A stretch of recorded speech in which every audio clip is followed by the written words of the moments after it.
રાનેરમાં 211 દીકરીઓના સમૂહ લગ્ન માટે 50 વીઘા ઘઉંનો પાક ગાયોને ખવડાવી દીધો। કાંકરેજ તાલુકાના રાનેર ગામે માત્ર ₹1 લઈ 23 ફેબ્રુઆરીએ સમગ્ર ગુજરાતમાંથી 211 દીકરીઓના સમૂહ લગ્ન કરવામાં આવશે। આ પ્રસંગમાં જમીન આપવા માટે લગ્નના મુખ્ય આયોજકે પોતાના 50 વીઘા જમીનમાં વાવેલો ઘઉંનો પાક ગાયોને ખવડાવી દીધો હતો, તેમજ એરંડાના પાકમાં કટર મારી દીધું હતું। કદમ સેવા સમિતિ ટ્રસ્ટ દ્વારા તડામાર તૈયારીઓ ચાલી રહી છે। આ અંગે પ્રમુખ મેલાજી ઠાકોર અને મંત્રી નરેન્દ્રસિંહ રાજપૂતે જણાવ્યું હતું કે પ્રસંગ યોજવા માટે મુખ્ય આયોજક કનુભા વી જાદવે તેમના 50 વીઘા જમીનમાં વાવેલો ઘઉંનો પાક ગાયોને ખવડાવી દીધો હતો, તેમજ એરંડાના પાકમાં કટર મારી દીધું હતું।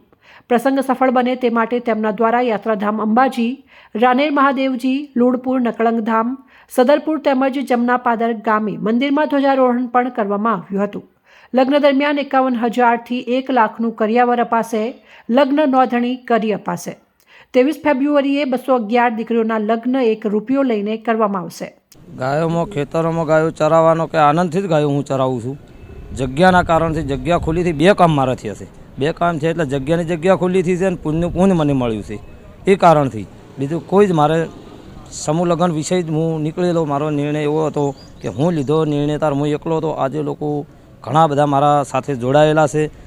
કાંકરેજ તાલુકાની પણ ઓલ ગુજરાત મારી સાથે જોડાયેલો છે, એટલે બહુ મને આનંદ મળે છે, બહુ ખુશી મને થાય છે। કેટલી દીકરીઓના સમૂહ લગ્ન? 211 દીકરીઓના ટાર્ગેટ હું મૂક્યો હતો, પણ એ સમય મર્યાદા પ્રમાણે 5 તારીખે મારી છેલ્લી તારીખ નોંધણી હતી, એટલે 111 દીકરીઓ મારે નોંધણી છે અને એની પણ વ્યવસ્થા મને થઈ ગઈ છે।